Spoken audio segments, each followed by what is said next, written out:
is equals to kuan kanang kuan 20 minus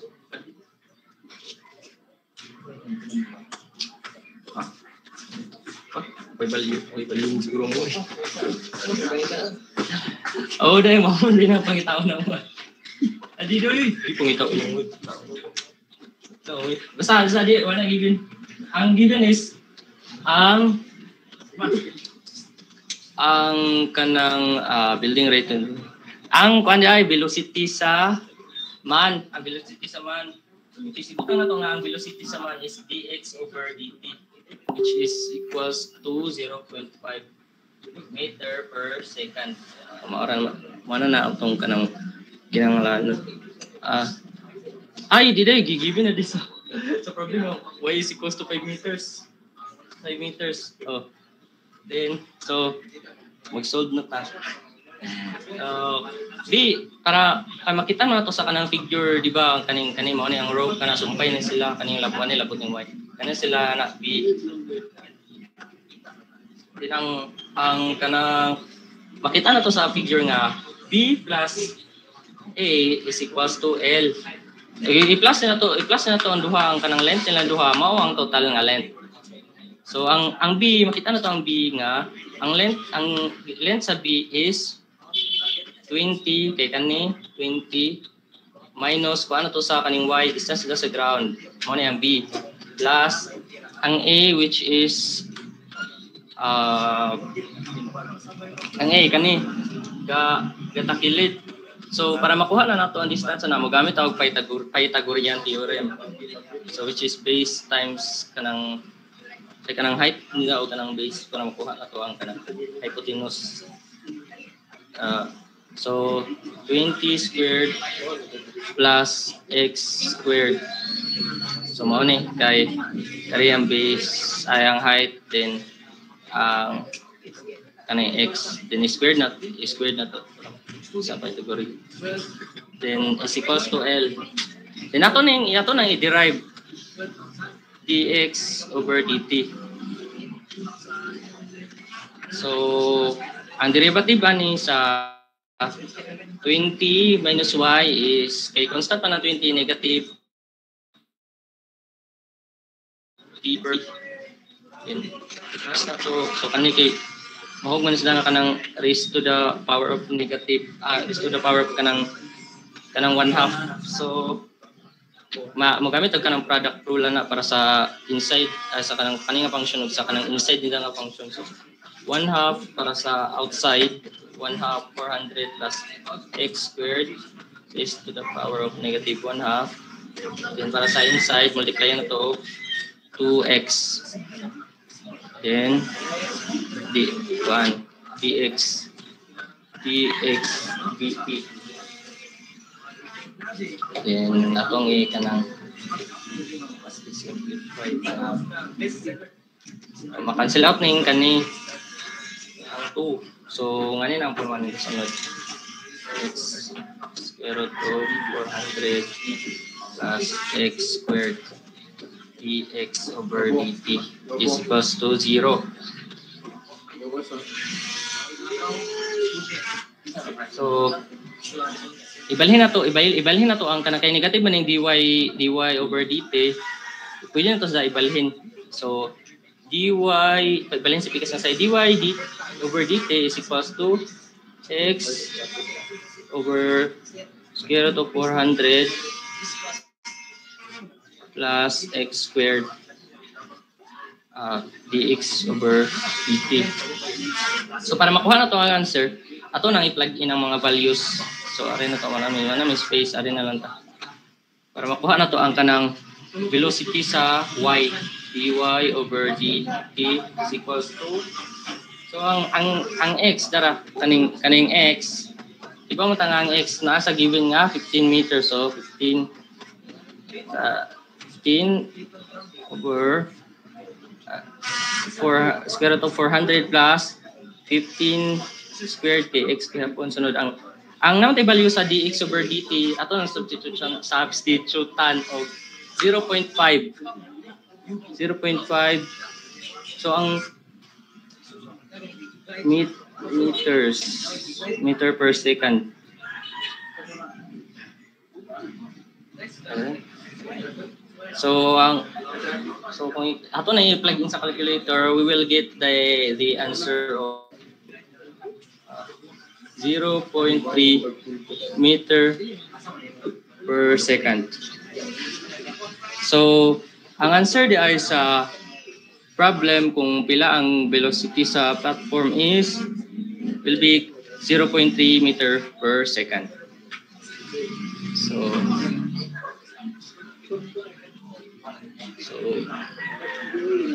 that will be all about our topic for today. Thank you for listening.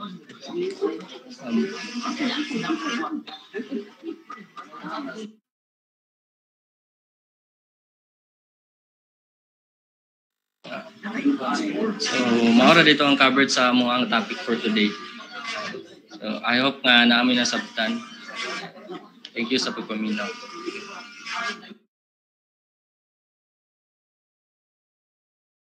Okay, so proceed, group 2.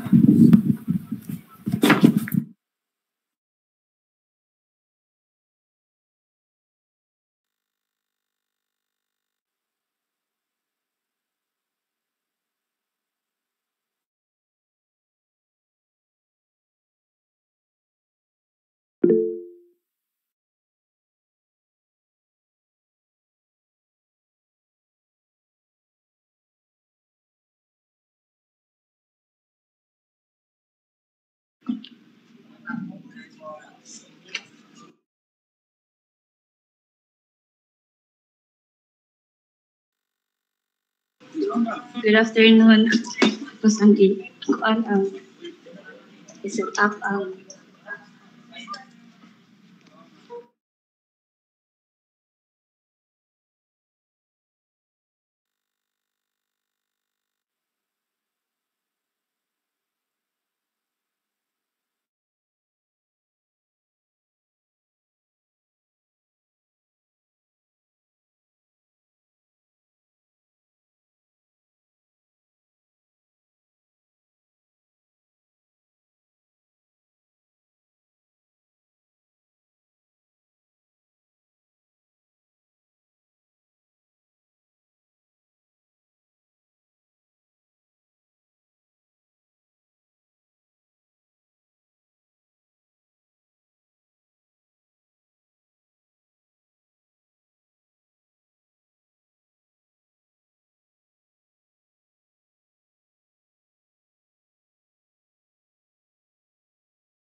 So, good afternoon.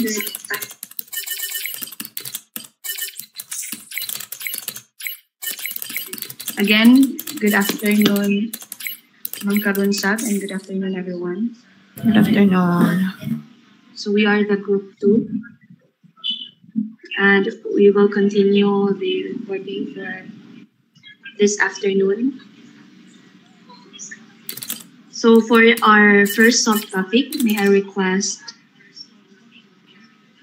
Mr. Colipano. Hello. Padungog ra ba, ma'am? Classmate. Loud and clear, good afternoon, Doy. everyone. Okay, let's start.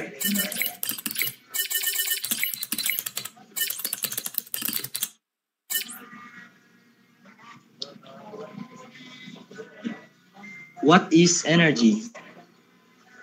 Energy is the ability to do work. Energy is needed to do useful work. Energy can move things, heat things up, cool them down, join things, add things, make noise, make light, and power our electronics and others. Energy is some examples of energy are energy of motion, energy, stored energy or potential energy, energy in hot objects or thermal energy.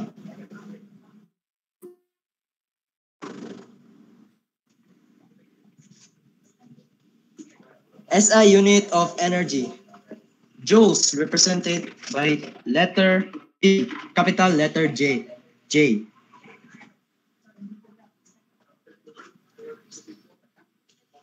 Kinetic energy. This kinetic energy. This is the formula of kinetic energy. K is equal to 1/2 mv squared, wherein m is mass in kilograms and v is magnitude of velocity meter per second. Unit definition. 1 joule is 1 J is equivalent to 1 joule is equivalent to 1 kilogram meter per second is equivalent to 1 kilogram meter squared per second squared. Example. A 1 kilogram mass moves 2 meter per second. Find the kinetic energy. By applying the K is equal to 1/2 mv squared, we can compute 1 m, which is 1 kilogram, times v, which is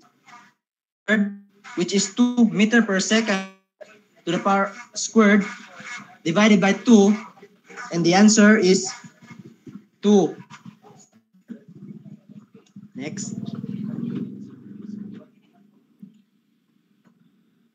Potential energy. GPE or U is equal to mgh, where m is mass in kilograms and h is height above the origin level m. The origin position h is equal to 0 can be freely chosen, always relative to some reference level or position. Example, a 1 kilogram mass is held 10 meters above the ground. Find its GPE relative to the ground.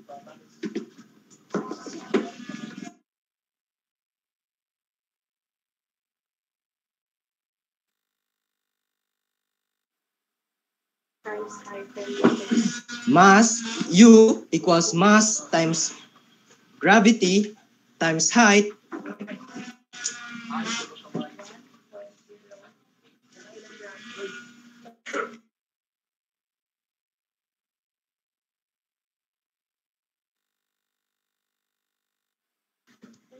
one kilogram times 981 meter per second times 10 is equivalent to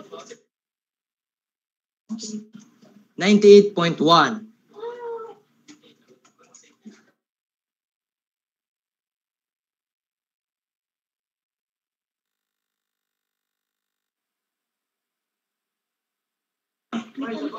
Mechanical energy. Kinetic energy and potential energy added together are called mechanical energy. Potential energy is stored energy resulting from any force which depends only on position. For example, gravity, force in a spring, electrostatic attraction. Gravitational potential energy is only one example of this.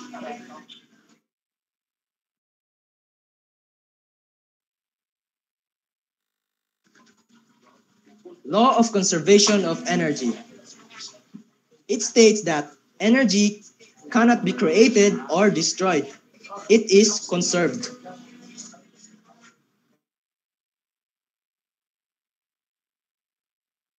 Meaning, it can only be changed from one form to another, or in an isolated system, one where there is no energy transfer into or out of the system. The total energy or total energy E sub tot is conserved.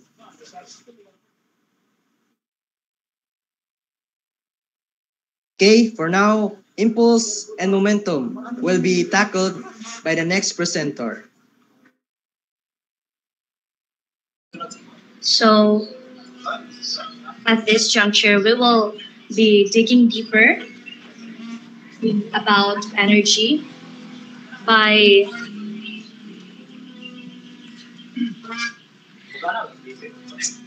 talking about the particle kinetics, which is impulse and momentum. So before we study about the problem solving regarding impulse and momentum, we will first state what is momentum and what is impulse. And according sa uban nga mga nag-study, momentum and impulse are close to the same thing, but there are slight difference between these two. Momentum, by definition, is mass in motion. So any moving object can have momentum. And an object's change in momentum that is equal to its impulse. So now impulse is a quantity of force times the time interval. Impulse is not equal to momentum itself. So it is not really directly the same with momentum. Rather, it is the increase or decrease of an object's momentum. So momentum and impulse are related to each other, but they are not directly equal to each other.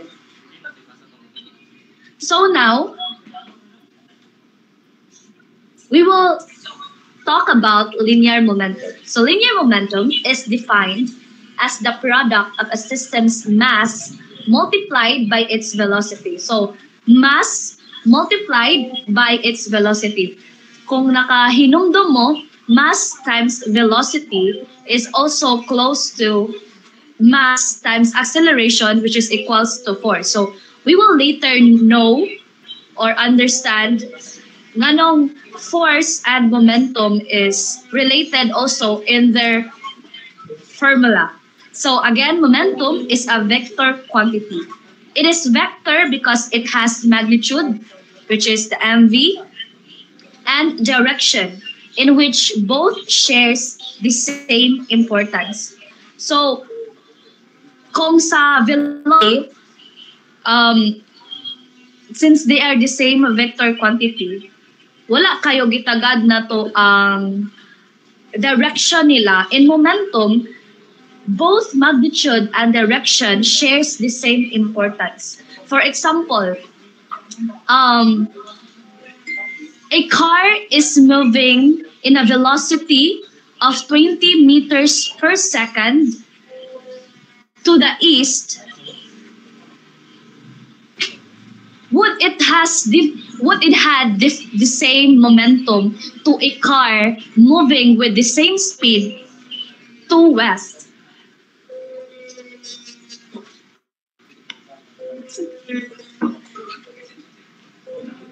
So, can I hear an opinion from the students?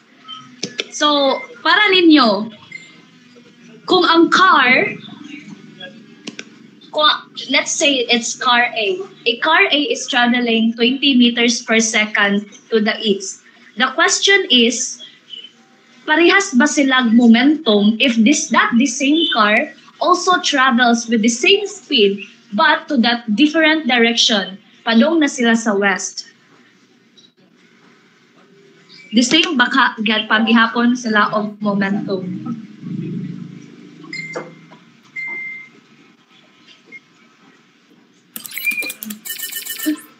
Sige, ako lang ito ba?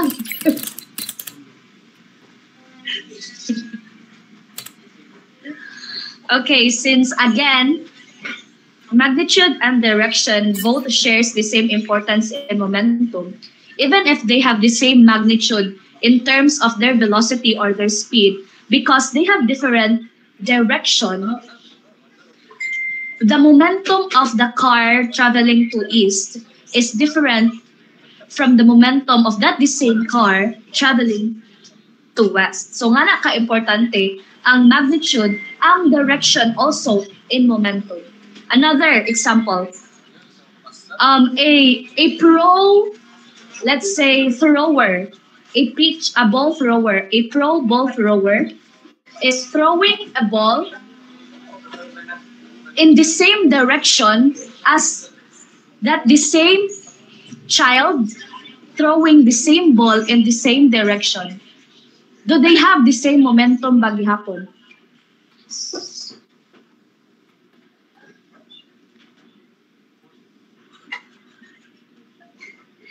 So a pro nga ball thrower is throwing a ball, let's say, to east direction. Parehas ba siya og momentum sa child nga nag-throw og the same ball, so the same sila og bola nga gigamit, and the same pud sila og direction pa daw. Parehas ba gihapon sila og momentum?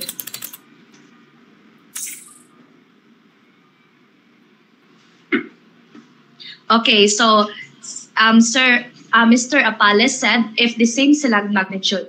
So by kung praktikalay lang pagka-istorya, the ball thrower and the child could have not, dili sila magkaparehas jud na sila og magnitude, because syempre imong ibana-bana ang force nga ma-exert sa pro nga kanang ball thrower, mas greater siya og force kisa atong bata nga ning throw sa ball. So in conclusion, since again giingon ni Mr. Apale nga if the same sila magnitude, the same na sa momentum, so since dili man sila the same og magnitude or dili sa the same og force nga gi-exert, the pitch thrower or the ball thrower has greater force, therefore their momentum is also different. So we define the momentum of an object as P equals to mv, where m is the mass and v is equals to velocity, and p is a vector in the same direction as v. So momentum is denoted as p, and it is equals to m times v, or mass times velocity. So the unit of momentum used in SI unit, since this is mass times speed or mass times velocity, that is mass in SI unit is kilogram and speed in SI unit is meters times second, or kilograms times meter per second. Or ang kasagaran po gigamit sa uban is Newton second, since we know that Newton is kilograms times meter per second squared times second, so makancel ang usa ka second sa ubos, so usa na lang nga exponent sa ubos ang mahabilin, so the same ra gyapon nga output kilograms times meter per second. So now again ingon ko ninyo ganina nga force and momentum is quite the same with each other. With their formula nga akong gikuan yung ganina. So P equals to mv. Momentum is equals to mass times velocity. And also in force, they use the formula mass times acceleration. So now we will tackle about what is the relationship between momentum and Newton's second law. So as we all know, the Newton's second law is the law of acceleration. And according to its law, acceleration is equals to the summation of forces over the system's mass. So if our force net and our mass are constant, then our force net is equals to m times a. And a would be equal to delta V over delta T, or the change in velocity over the change in time. So now, if we summarize it, we have the delta MV over delta T, or in simpler form, force is equals to delta P over delta T. So Newton originally expressed his second law in terms of momentum. So the second law of motion by Newton is actually originally expressed in terms of momentum. So ang momentum of ang second law of acceleration, or the law of acceleration, is the same kay nagkuha si Newton sa iyahang second law originally from the terms of. So now we have the momentum of a system of particles. So the total momentum, denoted as P, is the vector sum of individual momenta. Meaning the total momentum, denoted as P, is equals to the vector sum, or the summation of all the individual momenta, which is the singular of, which is the plural of momentum. So tanan nga momentum in a system, imo na siyang i-add, that is equivalent to its total momentum. And as we all know, momentum is equals to, or P is equals to mv, which means that P, the total momentum P, is equals to summation of the summation of the individual momenta, or equals to the summation of mass times velocity individually given in a system. So now we consider the particles as one system. So if we consider the particle as one system, our Newton's second law becomes F external, the summation of F external is equals to dP over dt, where the summation of F external is equivalent to the net external force, or it is not forces between particles in the system. So again, from the word itself, external force, so these are the force outside of the system, or the forces that are not between the particles in the system. So according to the conservation of momentum, if the summation of F external is equals to 0 for a system, then dP over dt is equals to 0. So meaning, if walay forces gawas sa system, so ang force ra nga nahitabo is within the system. For example, if magkuan ka og pistol, so ang bullet na magawas sa pistol, tanan nga forces nga nabot dira, nahitabo ra siya sa within the pistol. So walay outside forces nga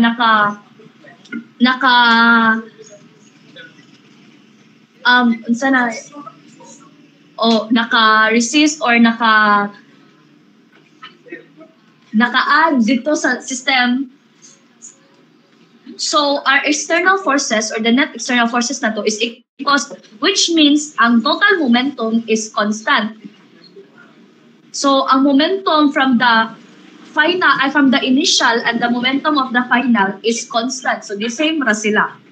So when the particles interact, for example, billiard ball collision, or there is an explosion, if net external force is 0, then total momentum before interaction equals total momentum after. So that is why giingon diri nga, if ang external force is equals to 0, ang total momentum niya is constant. Tungod kay ang interaction, or the total momentum before the interaction, or before nahitabo ang action, is equal pod sa momentum na nahitabo after. So there is no walay na add sa system, wala po yung gawa sa system. So the momentum is constant, or in other terms, the momentum is just conserved. The same nga momentum raghapon ang naa within the system. So it means that our P initial, or the momentum initial, is equals to the P final, or the momentum final, kung ato na siyang i-elaborate, the summation of MV initial is equals to the summation of mass times velocity final, or it is equivalent to the mass total and the velocity. So we have here an example problem. So calculate the recoil speed of a pistol which has a mass of 0.90 kilograms, given that the bullet has mass 8 grams and emerges from the pistol with a speed of 352 meters per second. Assume the momentum of the exhaust gas is negligible. So assume that the momentum of the exhaust gas is negligible. So magbutang ta og kuan ani para makita ninyo ang solution.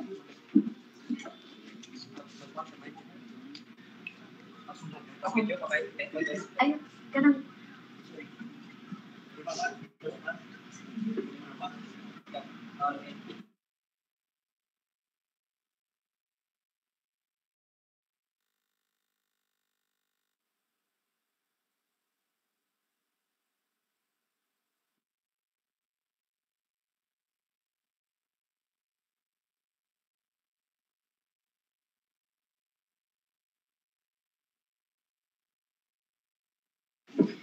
wait sa ipakita sa nato ang video. Okay, pwede mo tan-aw sa account ni Alisa Sofia para makita ninyo kung sa pagka. So again, calculate the recoil speed of a pistol which has mass of 0.90 kilograms. So the mass of the pistol is 0.90 kilogram. Given that the bullet has mass of 8 grams, so the mass of the bullet has 8 grams. So atong i-convert into kilograms, mahimo na siyang 0.008 kilograms. And emerges from the pistol with a speed, so the velocity of the bullet is 352 meters per second. So that is meters per second. Assume the momentum of the exhaust gas is negligible. So we have the kanang diagram that ang padulngan sa velocity of the bullet and the velocity of the pistol. So before firing, so wala pa ning fire ang pistol, we have our initial momentum equals to 0. So I hope na we could agree with that. Our initial momentum is 0. The only forces acting on the pistol are internal forces. So wala external forces na nahitabo. Therefore, our F external is equals to 0. And according to our ato ang gidiscuss ganina, if our F external or the summation of F external is equals to 0, so the total momentum doesn't change. Or meaning, our PI is equals to the PF, or our initial momentum is equals to our final momentum. Tungod kay wala external forces nga hinatabo. So they are both equal to 0. So now, since they are the same, so ato yung the summation of the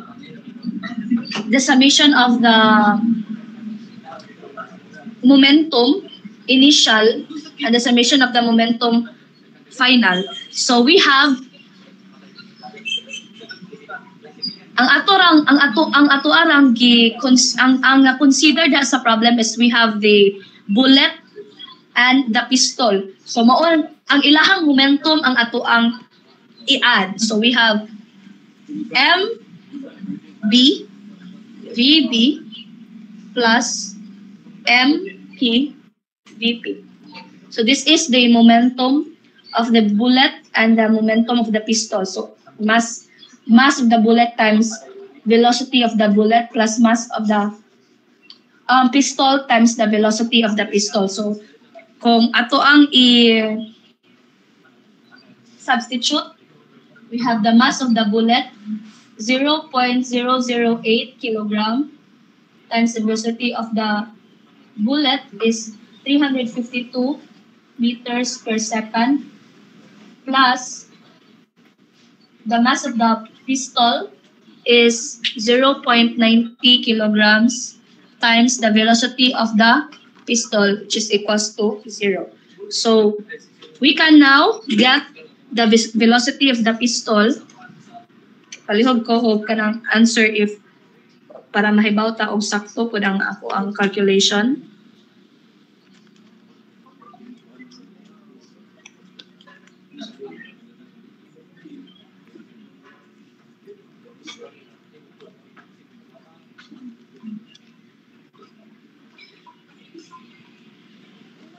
So if parehas ta ninyo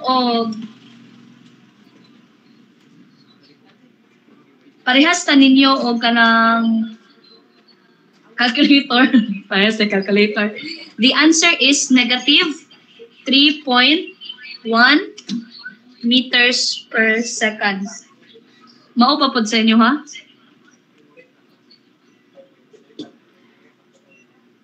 Yes, Jim. Yes, Jim. Okay. So, the velocity, since ang gipangita man sa problem, no, is the recoil speed of a pistol. So, ang answer ani is the speed of the pistol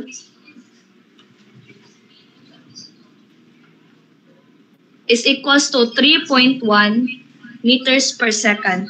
So, kanang negative sign diha, it's just an indication that the pistol recoils to the right. So kanang importante rin nga ang velocity sa bullet padong sa left, so positive, and ang velocity sa pistol according pod sa kanang gihatag nga diagram is padong sa right, so opposite sila. So meaning ana gibutang diri gi-assume nga ang positive na velocity is padung sa left. So meaning ana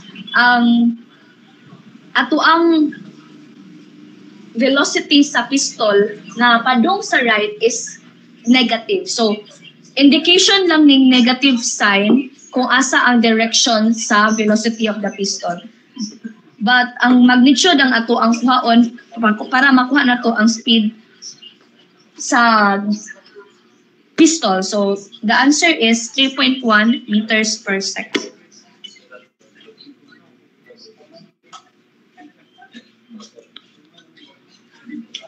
So now, naa ba si Mr. Sempron?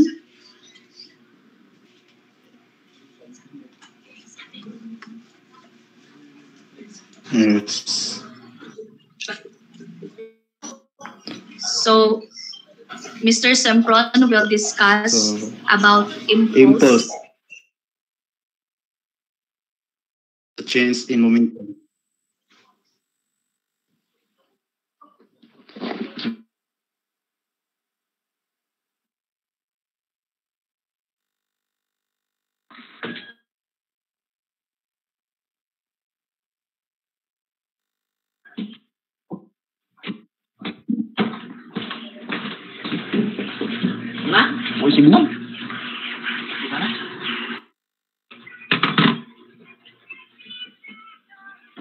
Impulse.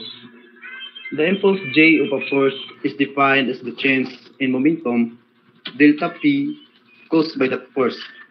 From the Newton's second law, if F is constant, so as you can see in the presentation, force is equal to that delta change of delta P over time, then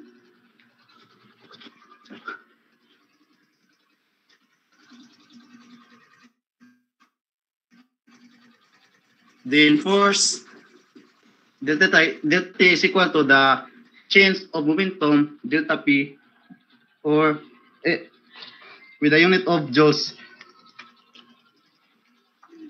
So example, 1 kilogram object falls under gravity. Calculate the impulse of the object experienced due to its weight after for 10 seconds.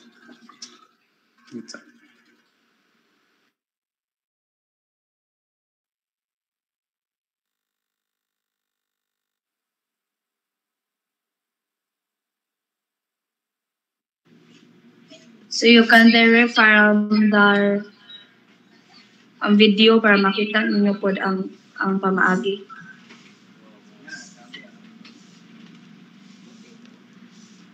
So again, we have the formula that force delta T is equals to the change of momentum, which is equals to impulse. So ang pangutana is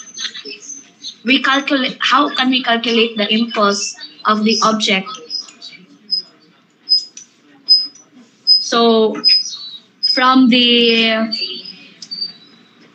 formula, J is equals to force times delta T, and we know that force is equals to mv or equals to ma.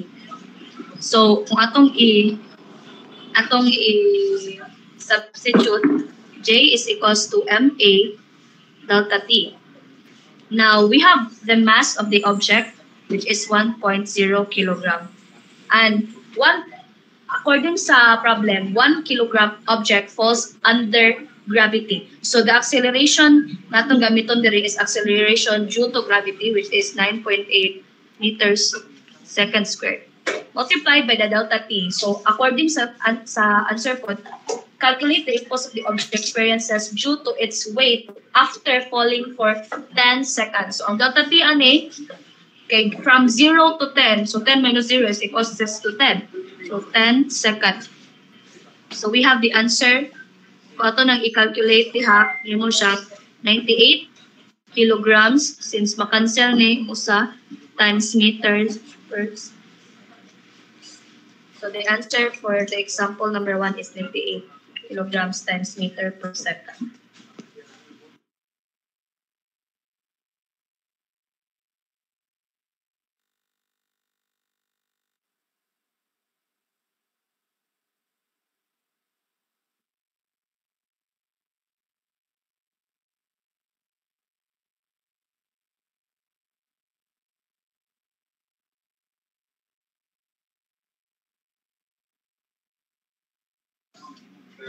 Okay na ang signal mo, Kuya Sempron.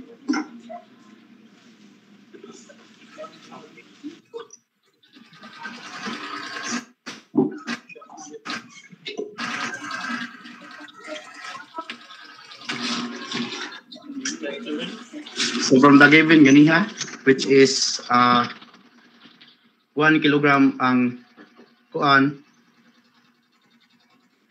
First kay ato sa solve ang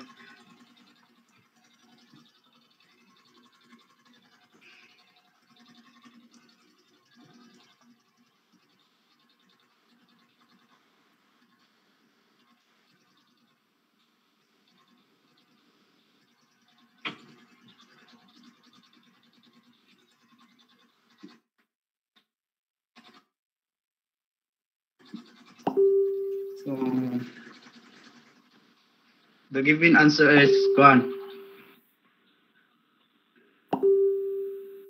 negative 98 kilogram meter per second, which means it is going downward.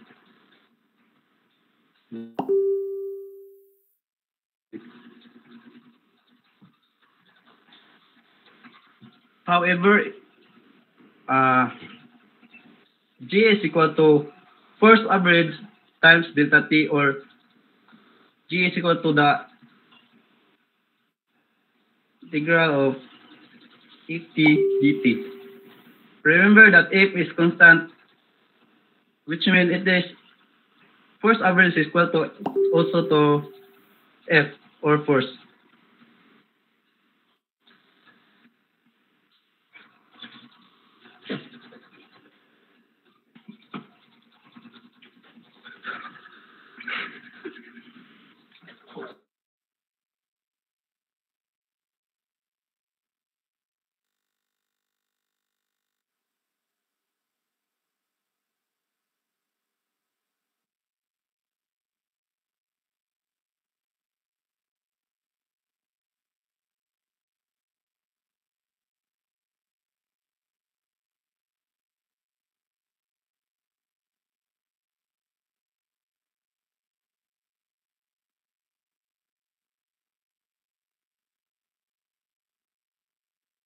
Allah,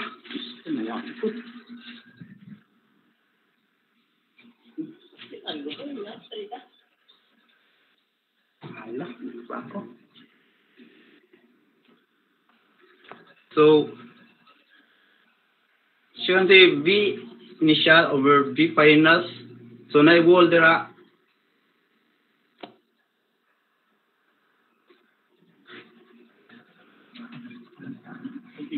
Makita, eh. Makita.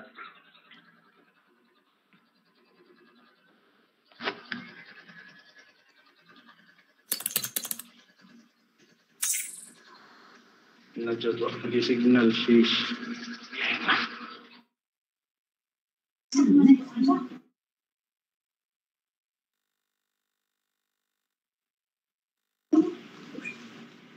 Pwede ra po to. Ako lay mo tiwas sa aning kariyot. Kay maragwalay signal si Kuya Sempron.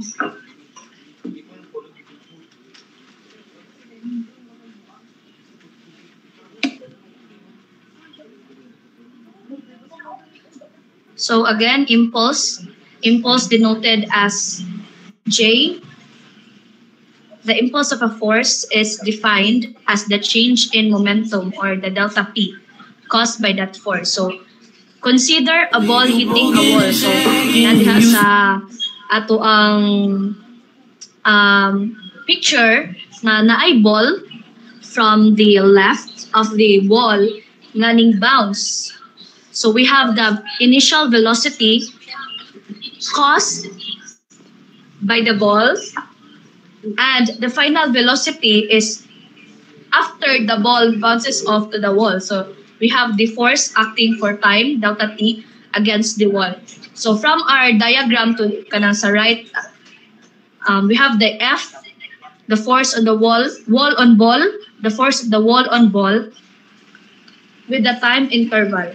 So naay curve naghimo diha. That is our impulse. J is equals to the delta P or the change in momentum, which means that the impulse or the change in momentum is the area under the curve. So according to our impulse momentum theorem, impulse J is equals to the change in momentum or delta P, which is also equals to the average force times delta T. So for the sample problem, a 150 grams of cricket ball is bowled with a speed of 20 meters per second. The batsman hits it straight back to the bowler at 40 meters per second, and the impulsive force of bat on ball has the shape as shown. So, ang diagram sa ball or ang diagram sa the impulsive force of bat on ball is nasa lower right of the picture. So, naatay diagram diha.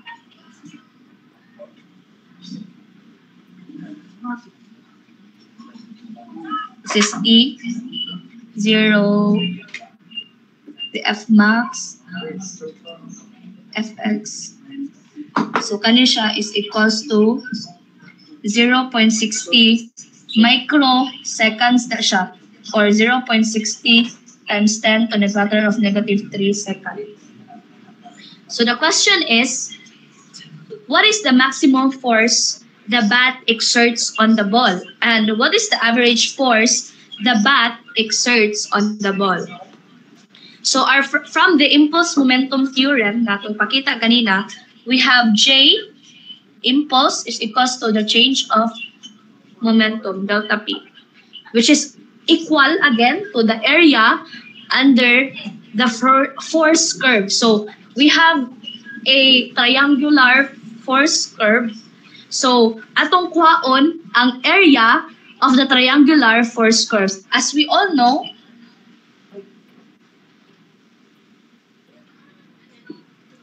that area of triangle is 1/2 base times. So we have 1/2. Ang base nato diha is 0.6 times 10 to the power of negative 3 seconds. Times ang height nato is denoted as F max. So we have J, or the change of momentum, is equals to, so to calculate,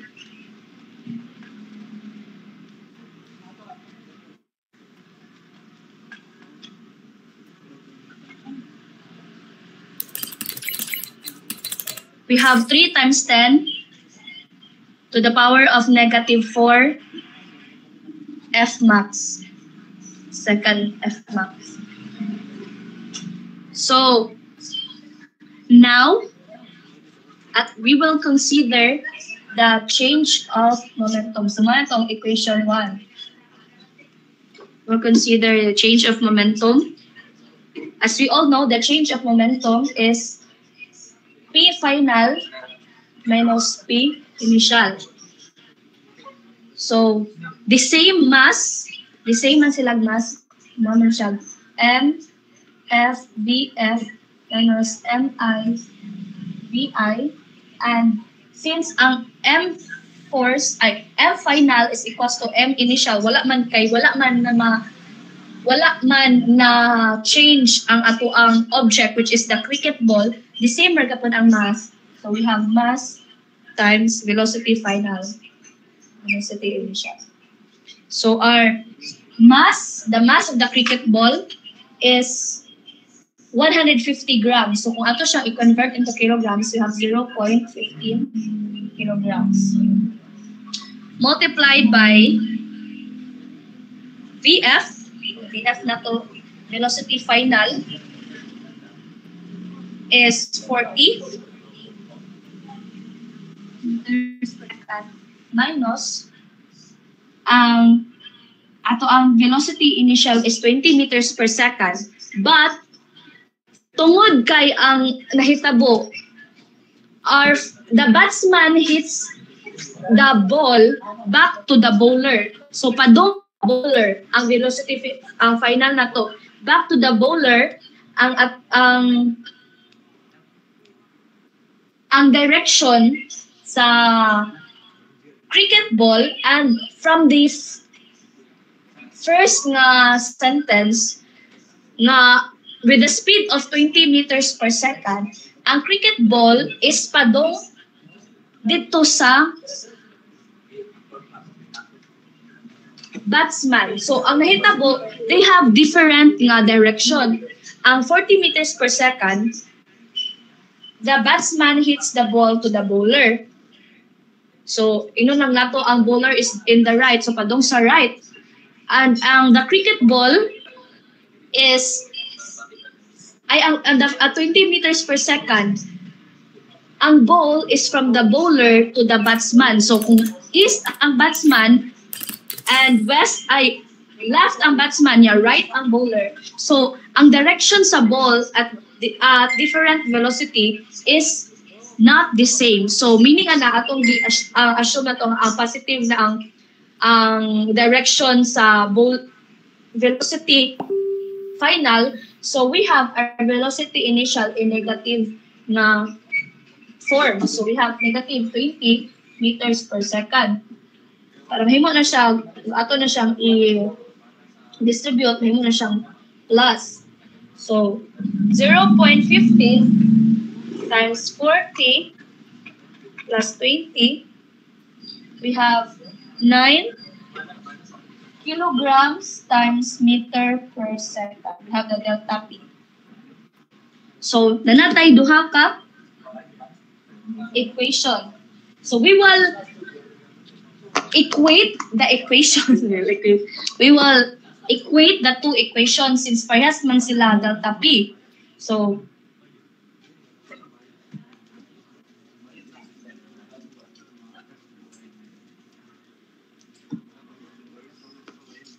again, ito equate ang duha ka equation. Equation 1, 3 times 10 to the power of negative 4 F max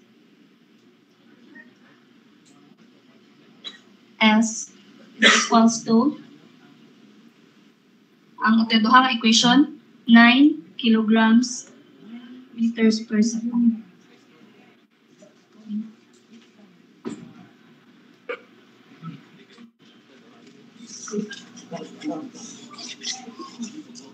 So, makuha na to ang F max. Atong i-over ni sa og 3 times 10 to the power of negative 4 second og 3 times 10 to the power of negative 4 second. So, mahimo na to ang F max na to is equivalent to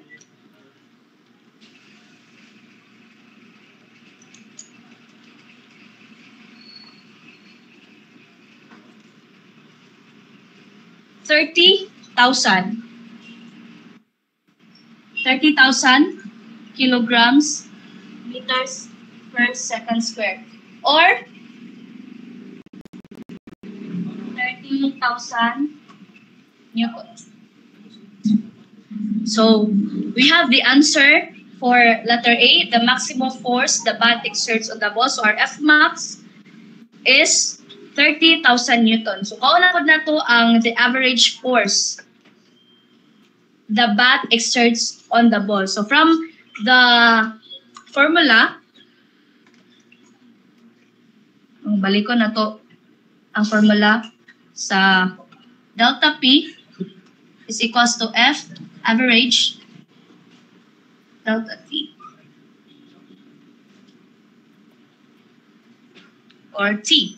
So we have F average is equals to delta P over T, which is equals to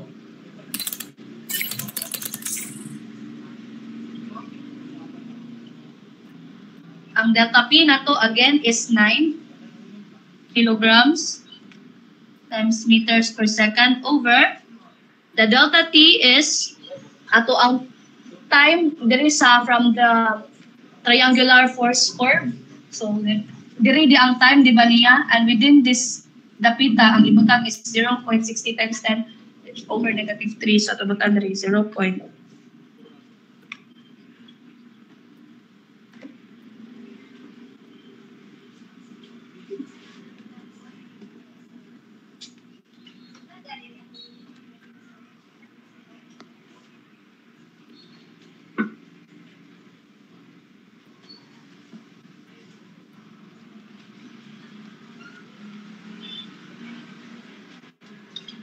So 9 divided by 0.6 times 10 to the power of negative 3 is 15,000. So we have our the force average, which is 15,000 kilograms times meter per second squared, or 15,000 newton. So the answer for letter B, the average force the bat exerts on the ball is equals to 15,000 newton. So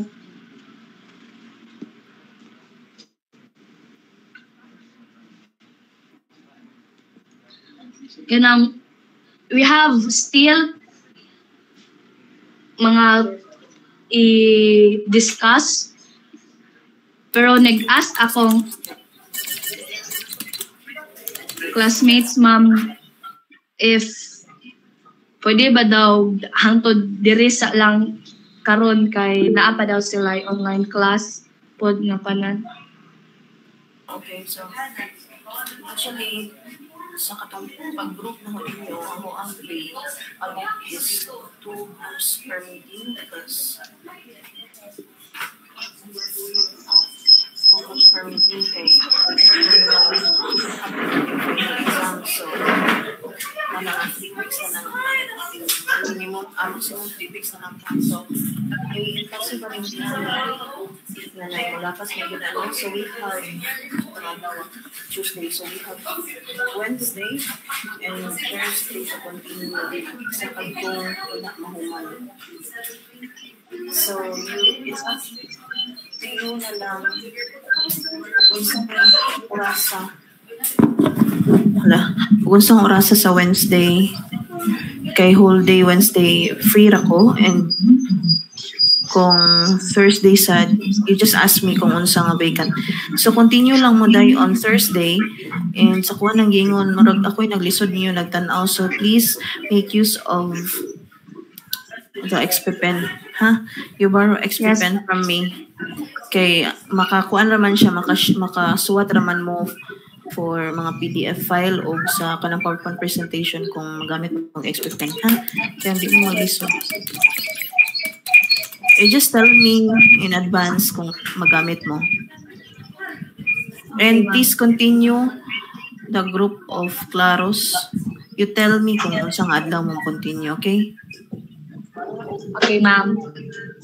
Thank you. Thank you, ma'am.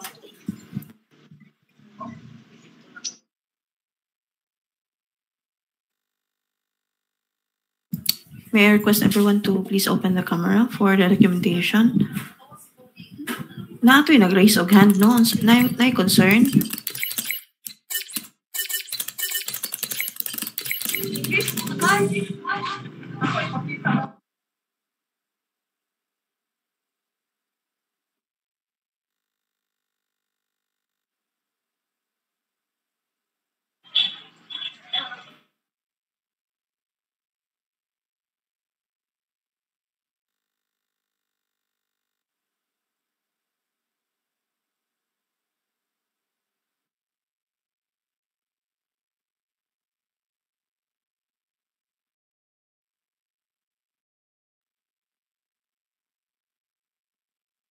Okay, so ani lang kay na maghamoy lain nga class pa. So thank you to groups 1 and group 2 will continue either Wednesday and Thursday. So thank you. You may now leave the meeting. God bless everyone. Thank